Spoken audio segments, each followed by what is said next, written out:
अबू आदमी के बयान को बता रहे हैं कि गलत है, ये तो बीजेपी के लिए देते हैं। अरे अबू आदमी तो आपके साथ थे। महाराज कहूंगा आई लव हिजाब टू हलाला, हिंदुओं को झिंगा लाला। क्यों कह रहा हूं मैं आपको, बच्चों में लिख दिया भाई साहब। कांग्रेस पार्टी ने बहुसंख्यकवाद की भारत में जगह नहीं है। मुसलमानों को हज सब्सिडी देते हैं। मुसलमानों के लिए इन लोगों ने इफ्तार पार्टी से बताना गुरु तेग बहादुर महान थे या नहीं थे, औरंगजेब के साथ अबू आदमी क्यों खड़े। धर्म के सर्वोच्च गुरुओं के साथ जो क्रूर व्यवहार था औरंगजेब का, बल्कि छत्रपति संभाजी महाराज का भी, उसमें मुंह नहीं खुल रहा है। वातावरण चाहती है, वो कभी नहीं चाहती होली पे और रमजान की राजनीति हो इस देश के अंदर में। भारतीय जनता पार्टी इसकी राजनीति करना चाहती है। हम लोग क्या मुस्लिम भाई हमारे साथ होली नहीं मनाते, या मुस्लिम भाई लखनऊ के अंदर में रहता हूं, मेरे साथ मिलकर होली मनाते हो, तो मैं आपको सिर्फ धर्म के नाम पे राजनीति करना चाहती है। बार बार करिए कि वहां से माइक हटा दिया जाए, रमजान का ठीक है, जो मानी सर्वोच्च न्यायालय रमजान के दिन जब ये छुट्टी कर रहे हैं, तो नवरात्रि के दिन आपने पूजा पे क्यों 1 घंटे पहले छुट्टी दी। मैं तो आपसे बोलता हूं दिया था कि अखिलेश यादव ने भी अपने पिता श्रद्धेय मुलायम सिंह यादव जी को कुर्सी से हटा दिया, तो वो औरंगजेब इश्यूज मत बनाइए। सवाल अगर देखिए मैं बीच में नहीं बोला कि यूपीएससी का चेयरमैन गलत भर्ती करके आईएएस आईपीएस की भाग जाता है, रिजाइन करके, क्योंकि वो बीजेपी का पिट्ठू है। हिंदू मुसलमान की राजनीति की शुरुआत अगर किसी ने करी है वो कांग्रेस पार्टी है। शाहबानो का जजमेंट आया सुप्रीम कोर्ट का, कौन कानून लाया। जय श्री राम दोस्तों, कैसे आप? आई होप सारे स्वस्थ होंगे और मस्त होंगे। तो आज की डिबेट काफी मजेदार होने वाली है और डिबेट में तो आप देखो तभी आपको पता लगे। तो शुरू करता हूं। आज की डिबेट आज तक चैनल से है, जिसमें भाग ले रहे हैं बीजेपी की तरफ से गौरव भाटिया, समाजवादी पार्टी की तरफ से हरा तोता अर्थात अनुराग भदौरिया और कांग्रेस की तरफ से आलोक शर्मा। संवाद चल रहा था समाजवादी पार्टी के नेता अबू आजमी के उस बयान पर, जिसमें उन्होंने कहा कि औरंगजेब क्रूर शासक नहीं था और उसका गलत इतिहास दिखाई जा रहा है। उन्होंने मंदिरों को तोड़ा नहीं बल्कि बहुत से मंदिर को बनवाया है। इसी बयान को लेकर बीजेपी समाजवादी पार्टी को घेर रही है। और डिबेट में जब भाजपा प्रवक्ता गौरव भाटिया ने ये सवाल समाजवादी पार्टी के प्रवक्ता अनुराग भदौरिया से पूछ लिया कि तुम अबू आदमी के बयान के साथ हो या नहीं, इस पर अनुराग भदौरिया, जो कि डिबेट में शोर मचाने और उल्टा सीधा जवाब देने के लिए ज्यादा मशहूर है, इस डिबेट में भी उसने ऐसा ही करने की कोशिश की, क्योंकि उसको पता है कि अगर मैंने इस बयान का विरोध किया तो मुसलमान वोट हमसे दूर हो जाएंगे और समर्थन किया तो हिंदू वोट, इसलिए वह बोलने से बचता नजर आया। इसी तरह कांग्रेस भी इस बयान पर फूंक फूंक के कदम रख रही है ताकि हिंदू वोट भी बरकरार रहे और मुस्लिम वोट भी। तो देखते हैं इस डिबेट में किस तरीके से समाजवादी पार्टी के प्रवक्ता अनुराग भदौरिया ने अपनी ही पार्टी के अबू आजमी के बयान के बचाव में क्या जवाब दिया और कांग्रेस पार्टी के आलोक शर्मा ने इस बयान को लेकर क्या प्रतिक्रिया दी और बीजेपी की प्रवक्ता गौरव भाटिया ने कैसे इन दोनों की अच्छी तरीके से क्लास लगाई। डिबेट की आखिरी हिस्से में भाजपा प्रवक्ता गौरव भाटिया ने इन दोनों पार्टियों को बेनकाब करते हुए ये बता दिया कि हिंदू मुस्लिम की राजनीति भाजपा नहीं तुम करते हो, और कैसे करते हो ये सबके सामने है। डिबेट पूरी देखें तब आपको पता चलेगा कि कैसे ये पार्टियां मुसलमानों पर राजनीति करते हुए अपने वोट बैंक को बचाने में लगी है। तो शुरू करते हैं इस धमाकेदार डिबेट को। चालू करो देखिए, सबसे पहले इतना ही कहूंगा, चाहे कांग्रेस हो चाहे समाजवादी पार्टी हो, जब मैंने बात उठाई छत्रपति शिवाजी महाराज जी की, गुरु तेग बहादुर जी की, गुरु गोविंद सिंह जी की, इन्होंने भी उसको बहानेबाजी में घुमा दिया। कहा सबका अपना हिस्ट्री पढ़ने का तरीका होता है, सपा वाले तो बोल ही नहीं पाए। और ये क्यों है? इनको तुष्टीकरण की राजनीति करनी है। क्या हुआ अगर सिख समुदाय व्यथित रहता है, उसको चोट लगती है, कोई इनको फर्क नहीं पड़ता, इनके लिए सब वोट बैंक है। और मैं यही कहूंगा, आई लव हिजाब टू हलाला, हिंदुओं को झिंगा लाला। क्यों कह रहा हूं मैं आपको बताता हूं। अबू आजमी के बयान को बता रहे हैं कि गलत है, ये तो बीजेपी के लिए देते हैं। अरे अबू आजमी तो आपके साथ थे महाराष्ट्र चुनाव में, आपको ये भी नहीं पता है क्या? आप ये बताइए, आपने अपने मैनिफेस्टो में लिख दिया भाई साहब, कांग्रेस पार्टी ने बहुसंख्यकवाद की भारत में जगह नहीं है। इनसे पूछ लीजिए, हिजाब पे कर्नाटका सरकार ने स्कूलों में कहा हिजाब होना चाहिए। ये बच्चियों को क्या आगे बढ़ाएंगे जो मुस्लिम है? नहीं बढ़ा सकते, जबकि हाईकोर्ट ने रद्द करा था वो आदेश। और सबसे बड़ी बात मैं ये कहूंगा, ये देखिए अटैक्स, ये किस तरह से कुंभ को क्या कहते हैं, अरे गरीबी तो नहीं चली जाएगी कुंभ में डुबकी लगाने से। वहां दूसरे बैठे समाजवादी पार्टी के अंजना जी, जब मृत्यु कुंभ बुलाया ममता बनर्जी ने, अखिलेश यादव ने उनका समर्थन किया, लालू प्रसाद यादव बोले फालतू कुंभ है। 67 करोड़ हिंदू श्रद्धालु जब डुबकी लगाते हैं तो हिंदुत्व की ताकत इन्हें पता चलती है और उससे ये थर-थर कांपते हैं, क्योंकि ये हमें जात पात पे बांटना चाहते हैं और पूरा भारत और हिंदू समाज एकजुट हो रहा है और इसीलिए इनको दर्द होता है। मुसलमानों को हज सब्सिडी देते हैं, मुसलमानों के लिए इन लोगों ने इफ्तार पार्टी रखी थी। कांग्रेस पार्टी के प्रवक्ता से पूछिएगा, मनमोहन सिंह प्रधानमंत्री थे, 5-5 हजार रुपए के चांदी के प्लेट में इफ्तार पार्टी देते थे। और यहाँ पे अगर हम बात कर लेते कावड़ियों की तो इन्हें दर्द हो जाता है। जल्दी। बस आखिरी एक बात, 10 सेकंड, ये मेरा बटुआ है, ये मेरा बटुआ है, ठीक है? अब देखिए इसमें जो ये लोग कहते हैं मेरे बटुए में, तो देखिए शिवजी भगवान, मैंने बटुए से निकाली अभी, ये रहा बटुआ, शिवजी भगवान।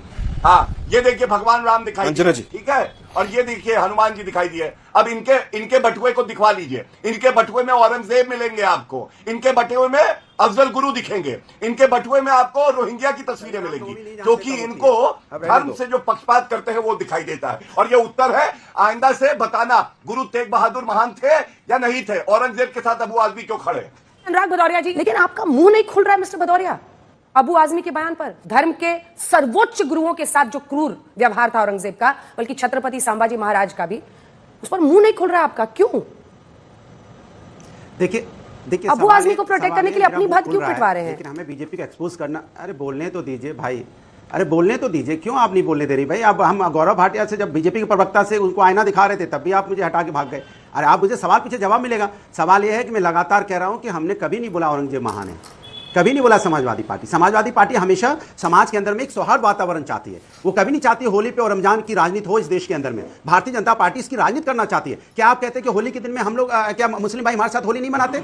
या मुस्लिम भाई लखनऊ के अंदर मैं रहता हूं, मेरे साथ मिलकर होली मनाते, कहो तो मैं आपको वीडियो भेज दूंगा। मिलकर हम हिंदू मुस्लिम एक साथ मिलकर होली मनाते हैं, रंग खेलते हैं एक दूसरे के ऊपर में, कभी कोई दिक्कत नहीं हुई। लेकिन भारतीय जनता पार्टी जब से सत्ता में आई है, ये माहौल को सिर्फ धर्म के नाम पर राजनीति करना चाहती है। बार बार कह रही है कि वहां से माइक हटा दिया जाए रमजान का। ठीक है, जो माननीय सर्वोच्च न्यायालय का आदेश है सभी मार रहे हैं, सभी मुस्लिम भाई मार रहे हैं, फिर भी उसमें बात भारतीय जनता पार्टी जबरदस्ती करने के लिए तैयार है। अरे देश हिंदू मुस्लिम सिख ईसाई सबका है। जो एक बहुत बड़ी अभी लंबी लंबी बातें सिख के लिए कर, सिख समुदाय के लिए कर रहे थे, क्या सिख समुदाय में जो किसान थे जिनकी मौतें, उसके बारे में बीजेपी प्रवक्ता महोदय बोले क्या कुछ? अभी अभी हाल में जब धरने पे सिख समुदाय के लोग बैठे थे, यहाँ पे किसान बंधु बैठे थे, क्या वहां पे मौत नहीं हुई उनकी? तब तो नहीं बोले, तब तो उनको सिख भाई नहीं याद आए। सवाल है भारतीय जनता पार्टी अपने राजनीतिक एंगल से हर चीज देखना चाहती है। मैं तो इनसे कहता हूं, रमजान के दिन जब ये छुट्टी कर रहे हैं तो नवरात्रि के दिन आपने पूजा पे क्यों नहीं 1 घंटे पहले छुट्टी दी? मैं तो आपसे बोलता हूं, नवरात्रि जब मनाए जाते हैं तो आपकी जिम्मेदारी बनती थी ना कि जो हिंदू परिवार है, जो हिंदू यहाँ पे नवरात्रि 9 दिन उपवास करते हैं, 1 घंटा पूजा का, उनको क्यों नहीं आप छुट्टी का देते? किसने आपको रोका है? यहाँ सरकारें आपकी तो देश में है, क्यों नहीं आप छुट्टी देते? तब तो आप बोलोगे नहीं उस पर, चुप्पी साथ जाओगे। उसके बाद टीडीपी आपकी सहयोगी दल है ना, उन्होंने तो छुट्टी दी है ना 1 घंटे की, तो आप जवाब दीजिए, क्यों नहीं पूछते? सबसे पहले देखिए कैसे एक्सपोज हुए हैं, मैं आपको बताता हूं। और अगर आधुनिक राजनीति में कोई औरंगजेब है, कौन है आपको मालूम है? औरंगजेब ने अपने पिता को सिंहासन से, कुर्सी से हटाया था। अब ये मैं नहीं कहता हूं, सपा के एक बड़े नेता ने ये बयान दिया था कि अखिलेश यादव ने भी अपने पिता श्रद्धेय मुलायम सिंह यादव जी को कुर्सी से हटा दिया तो वो औरंगजेब है। ये मैं नहीं कहता हूं, ये इन्हीं के पार्टी के नेता ने कहा था। दूसरी बात, इनसे ये पूछिए, संविधान अब इनको याद आ रहा है। अंजना जी वैसे शरिया कानून की बात करते हैं, इस बीच में ना बोलो बस नहीं, ये गलत बात है। आज बारी बारी, मैं आपसे अनुराग जी, बताऊं, रुक जाइए। गवारों को मत बुलाया करिए, नहीं ये सब बकवास ना करें, इसीलिए स्तर गिरा देते हैं चर्चा का। प्लीज, धन्यवाद। मैं इनसे एक बात पूछना चाहता हूं, चाहे ये हो, चाहे वो बैठे हमारे वारिस पठान जी, संविधान इनको तब नहीं याद आता है जब हम कहते हैं हलाला गलत है। ट्रिपल तलाक में इनको याद नहीं आता। बहु विवाह, संविधान में तो कहीं नहीं लिखा बहु विवाह सही होगा, बल्कि बहु विवाह गैर संवैधानिक है, तब नहीं बोलेंगे। तो ये एक बड़ा सवाल है। तीसरी बात आपने जो कही, आपने कहा क्यों रोका जा रहा है एक धर्म विशेष के लोगों को वहां दुकान लगाने से। ये सही बात है। संवैधानिक दृष्टि से आर्टिकल 19(1) जी कहता है कि सबको अधिकार है, लेकिन रीजनेबल रिस्ट्रिक्शन लगा सकते हैं। दूसरी बात, जामा मस्जिद के पास, सभी मस्जिदों के बाहर अगर कोई सुअर का मांस खाना चाहता है और वो दुकान खोले, क्या अंजना जी आप बताइए, ये लोग मान जाएंगे? मुसलमान कहेंगे ठीक है। मैंने हलाल मीट का प्रश्न उठाया, मुझे उम्मीद है यहां पे बैठे हैं वारिस पठान कहेंगे नहीं हम झटका भी खाएंगे। गणपति बप्पा मोरिया बोल दिया था इन्होंने एक बार अंजना जी, उसके बाद 2 महीने तक टीवी डिबेट से गायब हो गए और वापसी बाकी कि मैं गणपति बप्पा मोरिया बोला, ये गलत है। अब ये बीच में पूरा कीजिए गौरव जी। मैं इसलिए ये बात उठा रहा हूं, आप ये नहीं कर सकते अंजना जी कि आप कहें हमारी जो भावनाएं हैं धार्मिक वो तो बहुत अच्छी है, हम उसको जो है मनवाएंगे, और दूसरों की बात आए तो आप कहें नहीं हमें भी वहां जाइए। आप बोलिए कि हाँ जो व्रत का आहार लेते हैं हम उसका सम्मान करेंगे, हम होली का गुलाल भी लगाएंगे, होली खेल लेंगे, ये क्या है? गलत नहीं है, एक त्योहार है, हमारी संस्कृति है। नहीं, तब ये कहेंगे कि नहीं हमारी कुरान जो है वो पाक है और वो इजाजत नहीं देती। जब आप समाज को खुद धर्म के आधार पर बांटते हो, आपको कोई हक नहीं है यहाँ पे आके कहें कि नहीं भाई संविधान। आप संविधान की बात तब करिए जैसे भाजपा करती है कि संविधान ही सर्वोपरि है, संविधान के हिसाब से चलेंगे। और एक बात मैं और बता दूं अंजना जी, अंत करूंगा, ये मैनिफेस्टो है समाजवादी पार्टी का, इसमें लिखा क्या है? हम मुस्लिम बच्चियों को 10वीं पास 30,000 रुपए वजीफा देंगे। क्यों सिख को नहीं देंगे?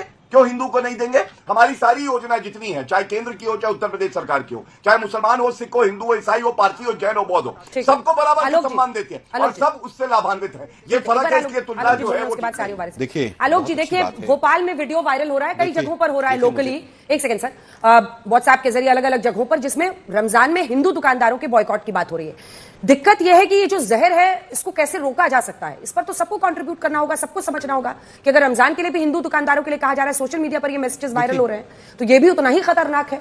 जाहिर है बीजेपी वाले तो ये कर नहीं रहे होंगे। आज हम हलाल और हलाला मीट के ऊपर तो बात कर रहे हैं, जो भी बात कर रहे हैं, वो माधवी बुच पूरी शेयर मार्केट को हलाल करके चली गई, उसके ऊपर हम बात नहीं कर रहे हैं। आज दुर्भाग्य ये है कि 700 किसान जब यहां पर मृत्यु हुई बॉर्डर के ऊपर, क्या वो सिख भाई नहीं थे? क्या वो किसान भाई नहीं थे? मृत्यु कुंभ कहना बिल्कुल गलत है। किसी भी रूप में ममता बनर्जी का कोई भी समर्थन नहीं कर सकता है। मैं इसकी इस शब्द की घोर निंदा करता हूं। लेकिन क्या जो वहां पर 1000 से ज्यादा मृत्यु हुई, उसको छुपाया गया आंकड़ों को, क्या वो आंकड़ों को छुपाना गलत नहीं था? क्या वो 30 लोगों की लिस्ट नहीं आनी चाहिए? अब डुबकी की बात भी कर लेते हैं। मोहन भागवत जी को मैं कहूं कि वो गैर सनातनी है, हिंदू विरोधी हैं, क्योंकि वो वहां पर डुबकी नहीं लगा के आए, तो क्या ठीक होगा? क्या मोहन भागवत जी को मैं देशद्रोही कहना शुरू कर दूं क्योंकि वो कुंभ में नहीं गए हैं? मैं समझता हूं इनको नॉन इश्यूज को इश्यूज मत बनाइए। अभी इन्होंने, अरे भाई सुनिए ना जरा भाई, देखिए मैं बीच में नहीं बोला, मैं किसी के बीच में नहीं बोला था। दुर्भाग्य यह है कि यूपीएससी का चेयरमैन गलत भर्ती करके आईएएस आईपीएस की भाग जाता है, रिजाइन करके, क्योंकि वो बीजेपी का पिट्ठू है। नीट के एग्जाम में बीजेपी का आरएसएस का पिट्ठू 22 लाख बच्चों के भविष्य को तबाह कर जाता है, उसके ऊपर कोई बात नहीं बोलेगी बीजेपी। लेकिन दिक्कत यह है कि युवा जब अमेरिका से बेड़ी लगा कर आते हैं तो उसका समर्थन करते हैं विदेश मंत्री। ठीक है गौरव जी, आज यहां पर हम हलाल मीट के ऊपर चर्चा करेंगे, क्योंकि पूरे समाज को हिंदू और मुसलमान में बांटना है। माधवी बुच के ऊपर क्यों नहीं बोलते आप? माधवी बुच कौन थी? कहां से आई वो? पूरे शेयर मार्केट को तबाह करके चली गई वो। पूरे हिंदुस्तान का बेड़ा गर्क कर दिया उसने। शेयर मार्केट का क्या हाल किया? आज उसके ऊपर एफआईआर हो रही है। कब वो हिंदुस्तान पूरा देश जानना चाहता है। आप लोग भगाएंगे उसको, लेकिन बात होगी कि हलाल मीट कहां बिक। ऐसा है अंजना जी, गौरव जी जवाब दीजिए। हिंदू मुसलमान की राजनीति की शुरुआत अगर किसी ने करी है वो कांग्रेस पार्टी है। शाहबानो का जजमेंट आया सुप्रीम कोर्ट का, कौन कानून लाया और उसको पलट दिया? राजीव गांधी ने। हज सब्सिडी, मुसलमानों को हज सब्सिडी देते थे, अब खत्म हो गई सर्वोच्च न्यायालय के फैसले के बाद। कौन करता था हिंदू मुसलमान? Congress party. Communal violence bill लाएंगे और जो बहुसंख्यक है देश में, उनको बिना किसी इंसाफ के कोई ट्रायल नहीं चलेगा और सजा हो जाएगी। किस तरह क्या आपको डिबेट पसंद आएगी? डिबेट पसंद है लाइक कीजिए, शेयर कीजिए और चैनल पर तो सब्सक्राइब कीजिए। मिलता हूं फिर किसी नई डिबेट के साथ, तब तक जय श्री राम।